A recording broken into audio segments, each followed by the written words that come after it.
ഇത് മാസ് മോട്ടോഴ്സിൽ നിന്നാണ്. നമ്മുടെ ഹീറോൻ്റെ ഗ്ലാമർ വണ്ടി ജനറൽ സർവീസും അതേപോലെ ക്ലച്ച് ഡിസ്ക് മാറ്റാനൊക്കെ ആയിട്ട് കയറ്റിയിട്ടുണ്ട്.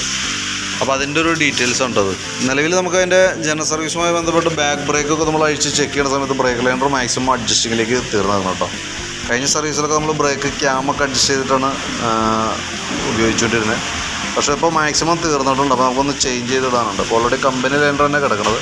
അപ്പോൾ നമുക്കൊന്ന് ക്ലീൻ ചെയ്ത് റീപ്ലേസ് ക്യാമൊക്കെ ഒന്ന് ഗ്രീസ് ചെയ്തതിന് ശേഷം ബ്രേക്ക് ലൈനർ ഒന്ന് മാറ്റിയിടണം കേട്ടോ. പിന്നെ അതേപോലെ തന്നെ ബ്രേക്ക് വീലിൻ്റെ റബ്ബറുകളൊന്നും നല്ല കുഴപ്പമൊന്നുമില്ല, അത് തന്നെ നമുക്ക് യൂസ് ചെയ്യാം. ഈ ഭാഗത്തേക്ക് ചെയിൻ ചെറുതായിട്ട് ലൂസ് ഇടാം, നമുക്ക് ടൈറ്റ് ചെയ്യാൻ കേട്ടോ. പിന്നെ എയർ ഫിൽറ്റർ നോക്കുമ്പോൾ എയർ ഫിൽറ്റർ നമുക്കൊന്ന് ക്ലീൻ ചെയ്തിട്ടാൽ മതി. തീരെ മോശമായ അവസ്ഥയിലേക്കൊന്നും ആയിട്ടില്ല, ക്ലീൻ ചെയ്ത് യൂസ് ചെയ്യാം കേട്ടോ. പിന്നെ നമുക്ക് അതിൻ്റെ എൻജിൻ ഓയിൽ മാറുന്നുണ്ട്, അതേപോലെ ക്ലച്ച് ഡിസ്കും ചേഞ്ച് ചെയ്യാനുണ്ട്. അതിൻ്റെ ഡീറ്റെയിൽസ് ഞാൻ ജസ്റ്റ് ആ സൈഡ് വരുമ്പോൾ ഇൻഫോം ചെയ്യാം. നിലവിൽ പിന്നെ നമുക്ക് അതിൻ്റെ ഈ സ്പീഡോമീറ്ററിൻ്റെ കംപ്ലയിൻറ്റ് പറഞ്ഞേക്കണത് നമ്മൾ കഴിഞ്ഞ സർവീസിലും പറഞ്ഞിട്ടുണ്ടായിരുന്നു. ഒന്നുപോലെ സെൻസർ അല്ലെങ്കിൽ സ്പീഡോമീറ്റർ മെക്കാനിസം. ഇത് നമുക്ക് ഓൾറെഡി അവൈലബിൾ അല്ല.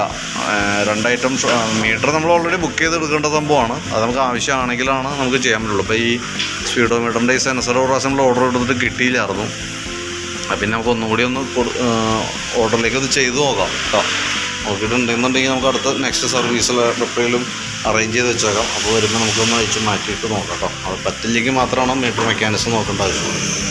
പിന്നെ നമുക്ക് ഫ്രണ്ടിലത്തെ ഡിസ്ക് ബ്രേക്കിൻ്റെ പാഡ് നമ്മൾ ചെക്ക് ചെയ്യുമ്പോൾ അത്യാവശ്യം പാഡ് നമുക്ക് ഈ സർവീസും കൂടി ഉപയോഗിക്കാനുള്ളതുണ്ട്. അടുത്ത സർവീസിൽ എന്തെങ്കിലും ചേഞ്ച് ചെയ്യേണ്ടി വരും. ഈ സർവീസിൽ നമുക്കത് ക്ലീൻ ചെയ്ത് കയറ്റിയിടാം. ബ്രേക്കിൻ്റെ ഈ കാലിപ്പറിൻ്റെ ബ്രാക്കറ്റും നമുക്കൊന്ന് അഴിച്ചിട്ട് ഗ്രീസിങ്ങൊക്കെ നടത്തി റീസെറ്റ് ചെയ്യാം. നമുക്ക് ഈ ഫ്രണ്ടിലത്തെ ഡിസ്ക് പ്ലേറ്റ് ഉണ്ടല്ലോ, പ്ലേറ്റിന് ചെറിയ തേമാനം വന്നിട്ടൊരു സ്റ്റെപ്പ് പോലെ ആയിട്ടുണ്ട് കേട്ടോ സൈഡ്. നമുക്ക് ഉപയോഗത്തിൻ്റെ അനുസരിച്ചിട്ട് ബ്രേക്ക് ലൈനർ ചെയ്യുന്നതിനോടൊപ്പം തന്നെ ഈ ഇത് പ്ലേറ്റ് ഹാർഡാണെങ്കിലും അതിൽ നിന്ന് തേമാനം വന്നുണ്ട് ഓൾറെഡി. അതും ഒരു ചെറിയ സ്റ്റെപ്പ് വരെ തേഞ്ഞ് നിൽക്കുന്നുണ്ട്.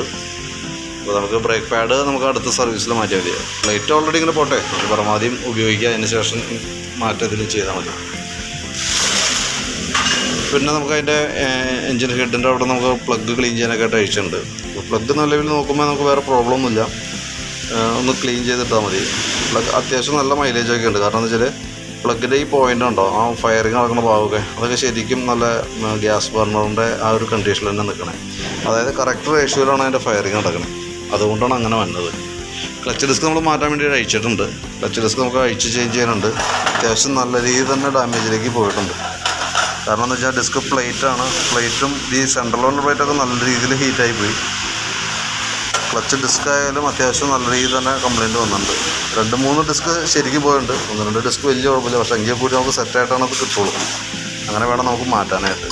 ഈ കംപ്ലയിൻ്റ് ആയി കിടന്ന് ഓടിയത് കൊണ്ട് തന്നെ സംഭവിച്ചതെന്ന് വെച്ചാൽ നമുക്ക് ഈ വന്ന വീലുകളുണ്ടല്ലോ, ഇതിൻ്റെ ഉള്ളിലാണ് ക്ലച്ച് ഡിസ്ക് വരാം.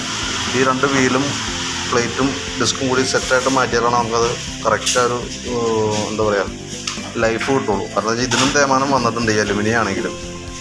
പിന്നെ നമുക്ക് അതിൻ്റെ ക്ലച്ചിൻ്റെ ഭാഗമൊക്കെ നമ്മൾ ഫുള്ളായിട്ടൊന്ന് ക്ലീൻ ചെയ്യാനുണ്ട്. അതേപോലെ ഗ്യാസ്കറ്റൊക്കെ ഒന്ന് ചേഞ്ച് ചെയ്ത് പാക്കിങ്ങൊക്കെ നമുക്ക് പ്രാവശ്യം ഉപയോഗിക്കാൻ പറ്റുള്ളൂ. അപ്പോൾ അതൊക്കെ ഒന്ന് മാറ്റി റീസെറ്റ് ചെയ്യാം. ഓയിൽ ഫിൽറ്ററൊക്കെ ഒന്ന് ക്ലീൻ ചെയ്ത് കയറ്റാം.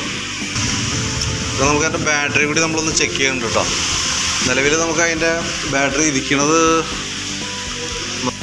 2022 മോഡൽ ബാറ്ററി ഇരിക്കണേ, ആംറോണിൻ്റെ ബാറ്ററി 12 വോൾട്ട് 4 ആമ്പിയറിൻ്റെ ബാറ്ററി കേട്ടോ. അപ്പോൾ ഞാൻ ജസ്റ്റ് അതിൻ്റെ ബാറ്ററി ഒന്ന് ടെസ്റ്റ് അടിക്കുന്നുണ്ട്. മിക്കവാറും അത് വാറണ്ടി പീരീഡിലുള്ളതായിരിക്കണം. എങ്കിൽ കൂടി നമ്മളൊന്ന് ടെസ്റ്റ് ചെയ്ത് പോകുന്നുണ്ട് സർവീസിൻ്റെ ഭാഗമായിട്ട്. വോൾട്ട് ചെക്ക് ചെയ്യുമ്പോൾ 12.926 റേഞ്ചിലേക്ക് വരുന്നുണ്ട്. അപ്പോൾ അത്യാവശ്യം നല്ല വോൾട്ട് കിട്ടുന്നുണ്ട്. നമുക്ക് ബാറ്ററി ടെസ്റ്റിലേക്ക് കൊടുത്തിട്ടുണ്ട്. നിലവിൽ ഓക്കെ ആയിട്ടാണ് കാണിക്കണം കേട്ടോ. നിലവിൽ വേറെ പ്രോബ്ലം ഒന്നുമില്ല ബാറ്ററിയുമായി ബന്ധപ്പെട്ട്. അപ്പോൾ നമുക്ക് ചേഞ്ച് ചെയ്യേണ്ട പാർട്സുകൾ, റീപ്ലേസ്മെൻറ്റ് ചെയ്യേണ്ട പാർട്സുകൾ ഒന്ന് ക്ലച്ച് ഡിസ്ക്, അതിൻ്റെ ക്ലച്ചിൻ്റെ പ്ലേറ്റ്, ഈ 2 വീലുകൾ മാറ്റണം.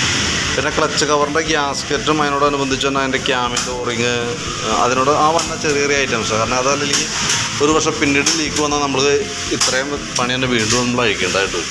ക്ലച്ച് കവറൊക്കെ വീണ്ടും അഴിച്ചിട്ട് വേണം നമുക്ക് ചെയ്യാം. അത് 10 രൂപ 15 രൂപ റേഞ്ചൊക്കെ വരുള്ളൂ സ്പ്രിങ്ങും ഓറിങ്ങൊക്കെ. അപ്പോൾ കൂട്ടത്തിൽ നമ്മൾ അതും കൂടി ക്ലിയർ ചെയ്ത് കൊണ്ട് കേട്ടോ.